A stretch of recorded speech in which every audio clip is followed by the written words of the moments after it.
Bismillahirrahmanirrahim.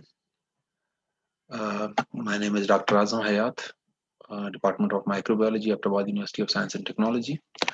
Basically एक talk थी जो मैंने कुछ दोस्तों के साथ शेयर की थी और उनका मशवरा ये था कि मैं ये जो टॉपिक है that is the natural remedies against respiratory infections against including the कोविड-19। ये मशवरा था कि मैं इसको उर्दू जुबान में भी शेयर करूं ताकि ज़्यादा लोगों के साथ ये ये मैसेज ये पहुंच सके। So let's start. कोविड-19, लेट मी टेल यू, मैं ज़्यादा टेक्निकल डिटेल्स में नहीं जाऊँगा। मैं ज़्यादा इस वक़्त मेरा एम ज़्यादा से ज़्यादा लोगों को जनरल बातें, बेसिक कांसेप्ट्स वगैरह, रेमेडीज़ या management of covid, corona virus और इन्फ्लुएंजा वायरस और अदर रेस्पिरेटरी ट्रैक इलनेसेस वगैरह जो होती हैं, उनके बारे में बात करूँ तो I try to be keep it as simple as possible, but कुछ छोटी-मोटी बातें। कोरोना वायरस अभी जैसा कि हम सब जानते हैं, इन दिनों कोविड-19 या कोरोना वायरस बहुत ज़्यादा पॉपुलर हुआ है, बहुत ज़्यादा इसकी वजह से वर्ल्ड वाइड इस वक़्त तक अप्रैल तक 133 मिलियन जो लोग हैं वो इन्फेक्ट हो चुके हैं इससे। 2.8 मिलियन लोग जो हैं they have lost their lives, वो अपनी जान खो चुके हैं। करंटली इस वक़्त इसके खिलाफ कोई ख़ास हमारे पास एंटीवायरल ट्रीटमेंट्स मौजूद नहीं है, ऐसी कोई मेडिसिन नहीं है जो इस कोरोना वायरस के खिलाफ डायरेक्टली हम स्पेशली जो ऐसे पेशेंट जिसमें कॉम्प्लिकेशंस ज़्यादा हो जाएँ।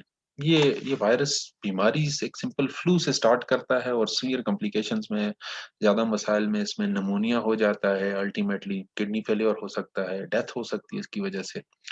तो एंटीवायरल्स कुछ पहले से कुछ हमारे पास हैं, कुछ कुछ यूनिक मेडिसिन्स का भी जैसे कि हमारे पास काम किया गया है। क्लोरोक्वीन, हाइड्रॉक्सी क्लोरोक्वीन का नाम जैसे कि बहुत ज़्यादा इसके साथ आया है। डेक्सामेथासोन ऑलरेडी हम यूज़ कर रहे थे, इसको भी आजकल इसके खिलाफ यूज़ किया जा रहा है।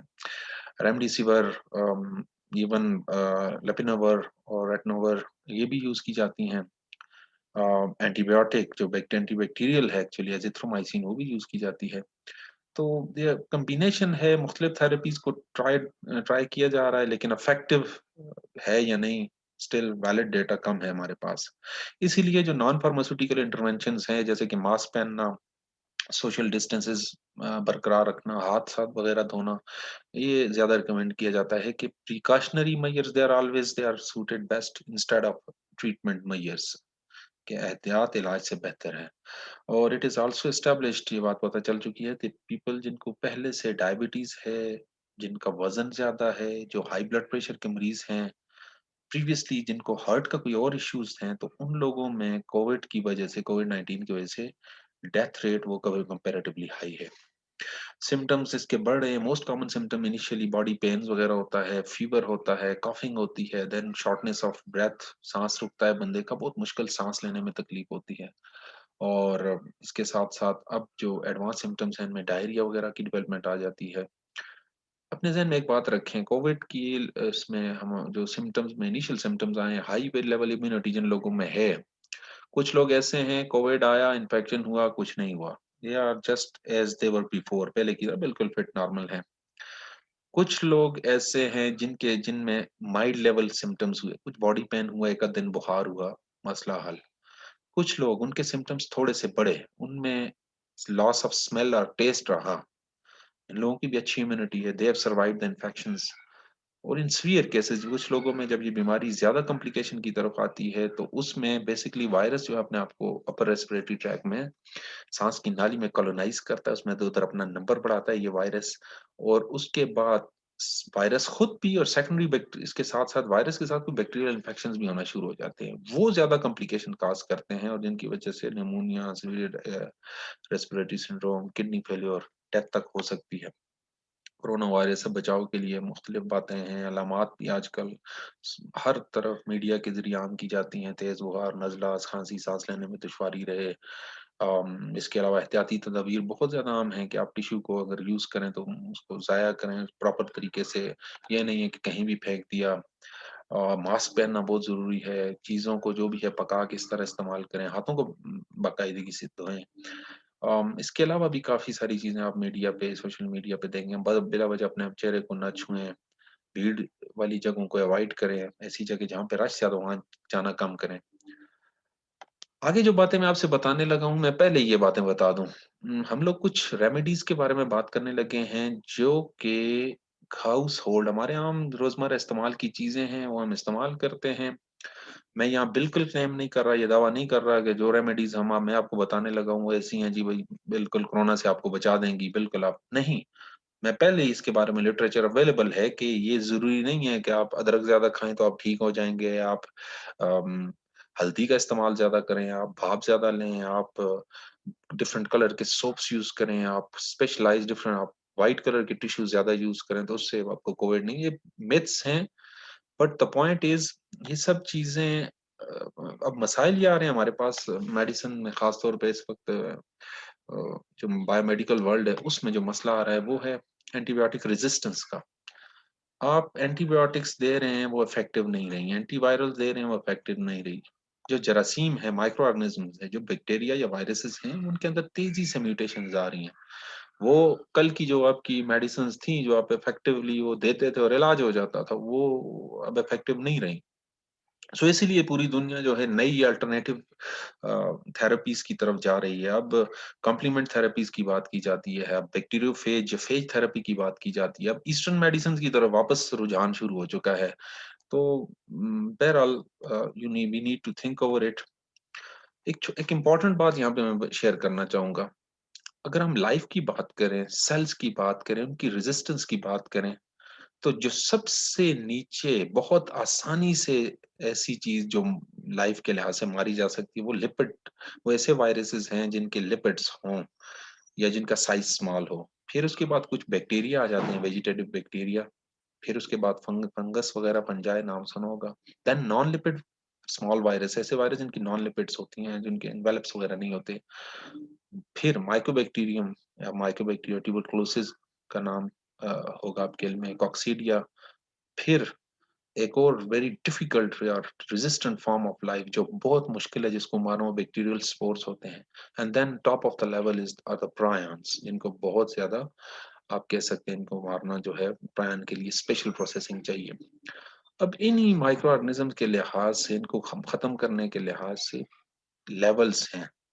मैं ये बात यहाँ इसलिए शेयर करना चाह रहा था कि जो लिपिड, जो कोरोना वायरस है, सार्स कोविड 2 जिसको कहते हैं, severe acute respiratory syndrome, Covid 2 जो है, वो सबसे नीचे है लाइफ फॉर्म के लिहाज से, डिस्ट्रक्शन जिसकी बहुत आसान है, जिसको मारना बहुत आसान है। The similar same applies for so many other, जैसे एचआईवी, हर्पीस, हेपेटाइटिस बी, इसी कैटेगरी में आते हैं। इनको मारना मुश्किल नहीं है। इनके मुकाबले में आप अगर आप रेजिस्टेंस टेबल को देखें, तो इनसे ऊपर माइकोबैक्टीरियम ट्यूबरकुलोसिस है, और उसको भी आज उसकी मैनेजमेंट आज आसान है, इतनी मुश्किल नहीं। बैक्टीरियल स्पोर्स हैं, कॉक्सीडिया है।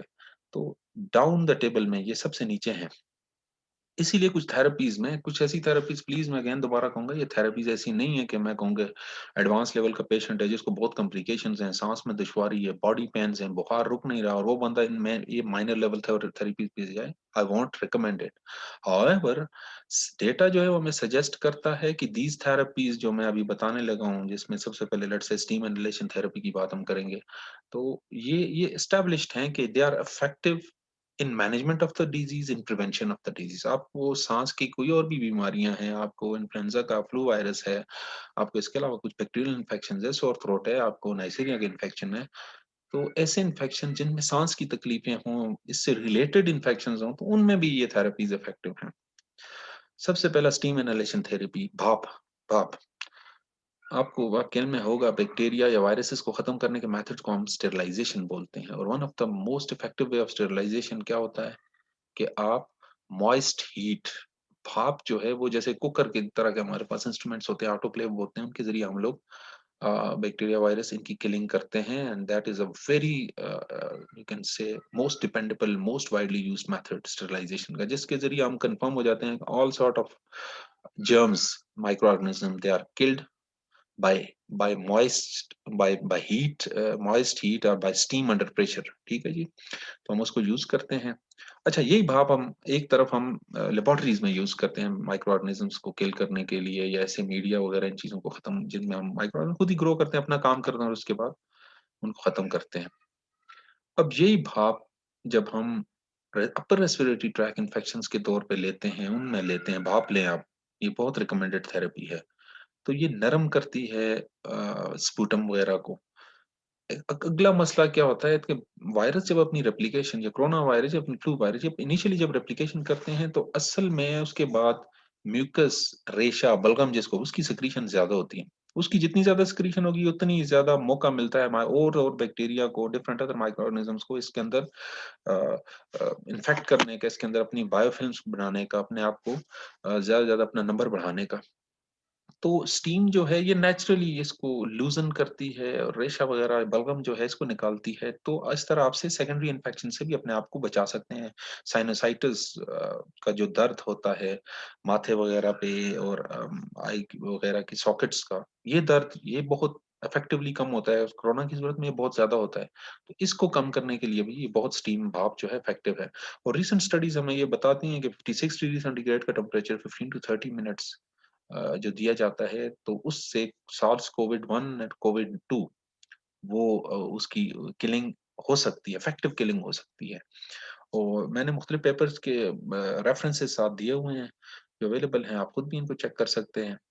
और इसके अलावा बहुत सारे डेटा है, मैं जस्ट सेलेक्टिव डेटा की बात कर रहा हूँ यहाँ पे। Natural, another important source which is effective is honey, shahad. It is well known for its health properties against so many different diseases. Antibacterial, anti-inflammatory है, wound healing में है, anti-ulcer है, anti-diabetic है, anti-cancerous है, और antiviral भी है। और suggest studies they suggest that enveloped viruses are sensitive to the virucidal ingredients of honey में कुछ ऐसे, या शहद में कुछ ऐसे कंपोनेंट्स होते हैं जो कि वायरस, इन्वेलप्ड वायरस, और आपको जैसे मैं बता चुका हूँ वो ये जो कोरोना वायरस है ये एक इन्वेलप्ड वायरस है। और रिसेंट कुछ स्टडीज हैं उन्होंने भी बताया कि हनी, शहद जो है ये कोविड 19 के प्रोटीएजेस वगैरह को और उनको उनके साथ बाइंड करता है, उनको इनहिबिशन करता है, उनको रोकता है, जिसकी वजह से कोविड 19 जो है ये वायरस जो है ये फैल नहीं सकता है। हनी पे बहुत ज्यादा शहद पे काम हो चुका है और बहुत एस्टेब्लिश्ड है इसका इसका working against different so many other viral and bacterial diseases जो स्पेशली अपर रेस्पिरेटरी ट्रैक की हैं, उसके लिहाज से इसका जो रोल है वो बहुत एस्टेब्लिश्ड है। नेक्स्ट इज द गार्लिक और लहसुन, अदरक, लहसुन सॉरी। अब this is all again traditionally used health purposes के लिए, और सप्लीमेंट्री डाइट में ये बहुत ज्यादा इस्तेमाल होता है। खाने के दौरान मसालों, मिर्च मसालों मिसालों के तौर पर साथ ही इस्तेमाल होता है। लेकिन इसके साथ साथ इसकी गार्लिक की एस्टेब्लिश्ड है कि ये कोलेस्ट्रॉल लेवल को रिड्यूस करता है, ब्लड प्रेशर में इफेक्टिव है, it boost the immune system, जिसकी वजह से आपके इम्यून सिस्टम को जो इन्फेक्शंस, जो बीमारियां होती हैं उसके खिलाफ बहुत अच्छा एक्टिविटी मिलती है। और इसकी वजह, इसकी बहुत स्टेब्लिश्ड हैं गार्लिक के लिहाज से, बहुत सारी स्टडीज हैं वो बताती हैं कि जिसकी वजह से जो कोल्ड सिम्टम्स हैं, फ्लू के सिम्टम्स हैं, वो रिड्यूस हो जाते हैं। आप गार्लिक का इस्तेमाल करें तो 5 दिनों से 1 दिन पे, 1 डेढ़ दिन तक के अंदर वही जो बीमारी जिसमें रिकवरी 5 दिनों में होती थी, उनमें 1 दिन, 1 डेढ़ दिन में बंदा ठीक हो जाता है। इलायची, बड़ी इलायची, cardamom is a herb which is may also used as medicine। और बिकॉज ज्यादातर ये भी फैटी लिवर वगैरह में, डायबिटीज में, हाई कोलेस्ट्रॉल में इस्तेमाल होता है, एंटीऑक्सीडेंट प्रॉपर्टीज है। और इलायची, बड़ी इलायची, ग्लूटाथायोन एंटीऑक्सीडेंट एंजाइम्स जो हैं उनका लेवल को इंक्रीज करता है। ये गले को और लैरिंक्स को हमारे जो है उनको थोड़ा, उनको कुशादा करता है, उनको खोलता है, और कंजेशन जो है उसको कम करता है, बड़ी इलायची खास तौर पे। तो इलायची, बड़ी इलायची के कहवे जो कंकॉशंस जो हैं वो इस्तेमाल किए जाते हैं, वेरी इफेक्टिव, एस्टेब्लिश्ड इसका वो है role against upper respiratory tract infections. And even their work, recent work against the COVID is also in process। हल्दी, turmeric, curcumin, a secondary metabolite which is derived from turmeric, ये बहुत इसका active component है। और recently इसकी reporting हुई है कि ये कोविड की ट्रीटमेंट के लिए बहुत, इसका बहुत इंपॉर्टेंट रोल है। हल्दी को लेने का एक तरीका तो ये होगा, सिंपल सा, बहुत आसान सा, वो ये है कि आइडियली थोड़ी सी हल्दी स्प्रिंकल की जाए अपने माउथ में, हलक को ऊपर की तरफ करके, और इसमें स्प्रिंकल की जाए, एक तरीका ये है। हल्दी पानी, गर्म पानी में हल्दी के, नमक वाले पानी में हल्दी के अगर आ रही है gargling, that is very effective for any sort of, you can से bacterial viral infection of the upper respiratory track, बहुत इंपॉर्टेंट टर्मेरिक हल्दी की एंटी माइक्रोबियल एक्टिविटीज एस्टेब्लिश्ड है, हमें समझना चाहिए। Then aspiration through the nasal cavity, आप इसको, इसका पानी जो नमक वाला और हल्दी का पानी है, keep in mind it can be very much at times बहुत सख्त हो सकता है, लग सकता है आपको, बट आप इसकी नेजल पैसेज से नाक के जरिए एस्पिरेशन खींचें इसको और फिर उसको स्पिट इट आउट, तो ये बहुत अच्छी थेरेपी है। आप अपर रेस्पिरेटरी ट्रैक को भी कवर करते हैं, नोज को भी कवर करते हैं और अपनी हलक को भी, अपने सही जी उसको भी, माउथ की ओरल कैविटी को भी कवर करते हैं इसके जरिए। It is very suggestive, very important and effective measure. दारचीनी, cinnamon. Cinnamon is a traditional medicine which is used for hundreds of years और pneumonia, infectious disease, anti cancer activities agents के तौर पर भी इस्तेमाल किया जाता है और इसके जरिए भी इम्यूनिटी बूस्ट की जा सकती है, ये कंफर्म्ड है। और simple table spoon of cinnamon एक या दिन में एक या दो दफा अगर हम इसको लें, डायरेक्टली लें, या आप इसको, इसका पाउडर फॉर्म को यूज करें, या इसकी कंकॉशंस वगैरह, इसके ग्रीन टी में इसको इस्तेमाल करें against flu, colds, it is very much effective against इसकी। ये सब रीसेंट स्टडीज मैंने कोशिश की आपके साथ शेयर करूं, उनके लिहाज से मैंने डेटा निकाला है, और स्पेशली कोविड के लिहाज से। Then again it is effective. आप भाप ले सकते हैं, आप अदरक लहसुन वगैरह इस्तेमाल कर सकते हैं, आप दालचीनी का कैबेज यूज कर सकते हैं। All these things they are going to boost your immunity, और आपकी इम्यूनिटी ज्यादा होगी। साथ साथ जो माइक्रो ऑर्गेनिज्म या पैथोजेंस हैं, इनकी anti viral activity, anti bacterial activity वो भी ऑगमेंट करती है। मैं यहाँ दोबारा कहूंगा कि ये सब चीजें they are not alternative to the medicine. मैं ये रिकमेंड नहीं करूंगा अगेन कि भाई आपको शदीद किस्म के सिम्टम्स हैं, कोविड के, सांस लेने में दुश्वारी हो रही है, हाई फीवर्स हैं, बॉडी एक्स हैं, और आप फिर भी कहने जी मैं दारचीनी से ठीक होगा, तो उस स्टेज के लिए इट्स नॉट रिकमेंडेड। सही है जी। They are recommended for prevention and management. आप साथ साथ इनिशियल लेवल पे हैं, जिन दिनों आपको बच्चों को घर में किसी को प्रॉब्लम है, तो ये आप यूज करें इन चीजों की, इनकी anti bacterial anti viral activity को आप विटनेस करेंगे इंशाल्लाह। अदरक, ginger, another important medicinal plant. It is used, it is already established to use against cough, respiratory tract infection, bronchitis, etc. It has very different compounds. Mainly इसमें जिंजरोल्स होते हैं, शगोल्स होते हैं, जो कि बहुत इंपॉर्टेंट बायोएक्टिव कंपाउंड्स होते हैं, जिनका बड़ा अच्छा इफेक्ट है वायरसेस, बैक्टीरिया, फंगस के अगेंस्ट। और जिंजर की जो रॉ जिंजर रूट है, और फ्रेश, ये फ्रेश को अगर आप बॉइलिंग वाटर में यूज करें as a green tea, in your green tea, then it against it soothes cough और सोर थ्रोट, ये गले के लिए, उसके लिए बहुत इफेक्टिव है, इसको इस्तेमाल करना चाहिए। सनलाइट के बारे में काफी ज्यादा, सूरज की रोशनी या धूप, इसके बारे में बहुत ज्यादा है कि भाई इसकी effectiveness against so many other diseases established हैं भी और नहीं भी किसी हद तक। हाउएवर यहाँ पे मैं कंसर्न ज्यादा इस बात पे फोकस करूंगा, देखें माइक्रो ऑर्गेनिजम्स, बैक्टीरिया, वायरस हैं, they always need a surface. कभी कभी वो सरफेस एरोसोल्स की फॉर्म में होती है।